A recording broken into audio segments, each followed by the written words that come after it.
Assalamualaikum warahmatullahi wabarakatuh. Selamat pagi anak-anak. Bertemu dengan Bapak dalam pembelajaran daring administrasi transaksi kelas 12. Pada kesempatan kali ini, Bapak akan membahas tentang mesin pembayaran transaksi dan juga mengoperasikan alat hitung. Transaksi jual beli barang atau jasa itu dapat dilakukan secara tunai dan non-tunai, sehingga diperlukan alat tersendiri untuk menyelesaikan jenis transaksi tersebut. Kalau tunai berarti menggunakan uang cash, sementara kalau non tunai menggunakan alat pembayaran yang lain. Kita bahas yang pertama tentang transaksi tunai. Mesin pembayaran transaksi tunai. Alat yang digunakan yaitu pertama mesin kasir cash register. Merupakan mesin kasir yang dipadukan dengan cash draw, yaitu laci untuk menyimpan uang, yang biasanya dipakai oleh toko-toko modern.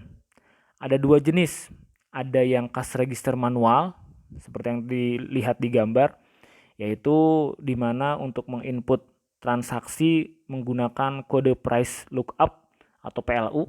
Sementara yang kedua, cash register scanner, di mana transaksi itu untuk menginput barang cukup dengan menggunakan mesin scanner saja.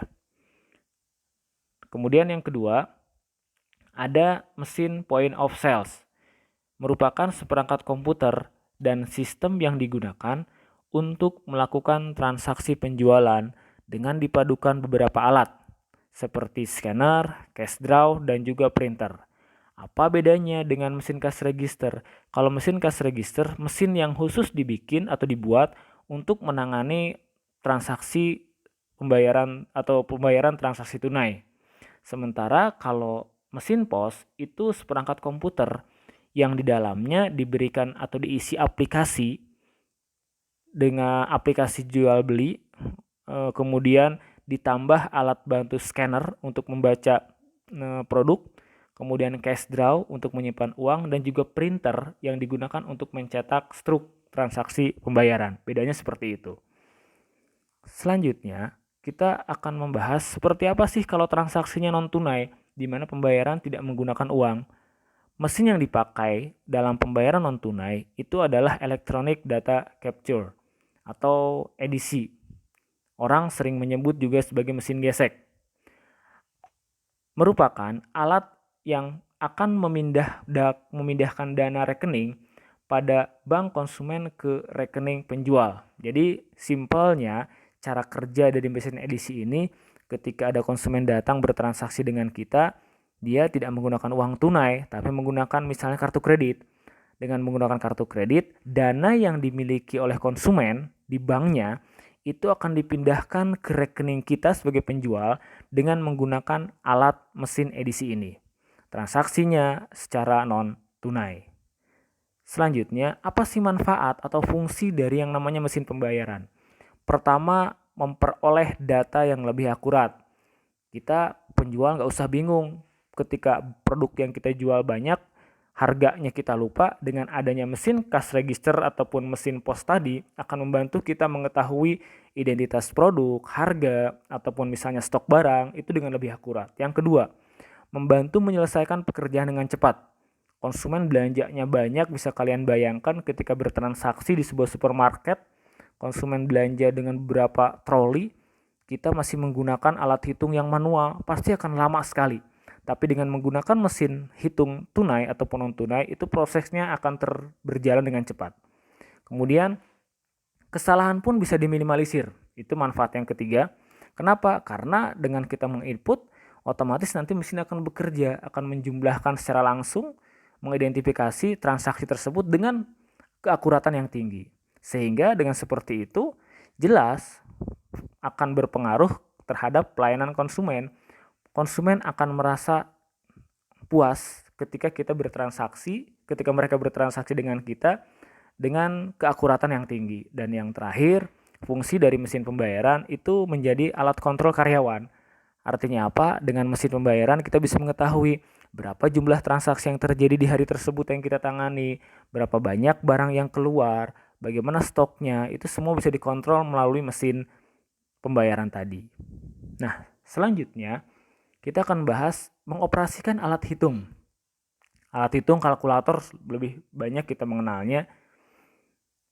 Alat hitung itu dapat berupa alat hitung yang sederhana, seperti hanya menjumlahkan, mengurangi, mengalikan, dan membagi saja, hingga kalkulator sains, di mana bisa menghitung bisa menghitung rumus matematika tertentu dengan yang lebih rumit. Kalau kalian lihat di sana ada 3 jenis kalkulator yang ditampilkan di gambar. Itu yang pertama ada kalkulator pencetak, di mana mencetak hasil kerja hasil hitungannya. Kemudian kalkulator umum yang biasa kita gunakan sehari-hari. Dan yang ketiga itu kalkulator sains, di mana bisa menghitung rumus-rumus matematika dengan lebih rumit. Jenis-jenisnya, berdasarkan kemampuannya, ada mesin jumlah. Itu hanya bisa menjumlah, mengurangi, dan mengalihkan saja. Kemudian ada mesin hitung, dia agak lebih baik kemampuannya karena sudah bisa membagi. Kemudian selanjutnya berdasarkan sumber tenaganya, ada yang menggunakan tenaga tangan manual, sempoa modelnya seperti itu, dan ada juga yang menggunakan tenaga listrik, elektrik, di mana baterai sebagai salah satu sumber tenaganya. Selanjutnya dilihat dari cara kerjanya, ada yang mekanik. Jika dalam bekerjanya, gerakan dalam peralatannya, tenaga yang diperoleh itu berdasarkan dari otot tangan manusia, tadi sempoa. Sementara yang elektronik menggunakan komponen-komponen elektronik. Selanjutnya berdasarkan jumlah kunci atau jumlah tombolnya, ada yang hanya 10. Artinya hanya mencantumkan 10 digit, mulai dari 0 sampai 9, di samping kunci-kunci lainnya, kali, bagi, tambah, kurang, sama dengan, itu sebagai kunci pokok dari sebuah kalkulator. Ada pula yang berkunci banyak, selain angka 0 sampai 9 juga terdapat tombol-tombol atau kunci-kunci lain yang fungsinya nanti salah satunya untuk menghitung rumus matematika yang lebih rumit.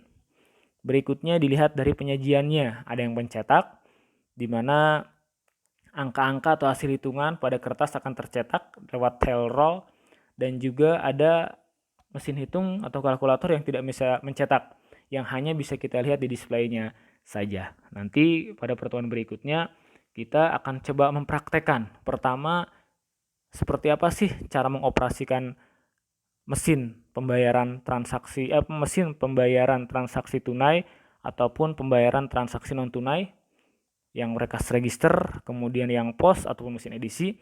Dan selanjutnya kita juga akan mempraktekkan bagaimana cara mengoperasikan alat hitung dalam sebuah transaksi jual beli.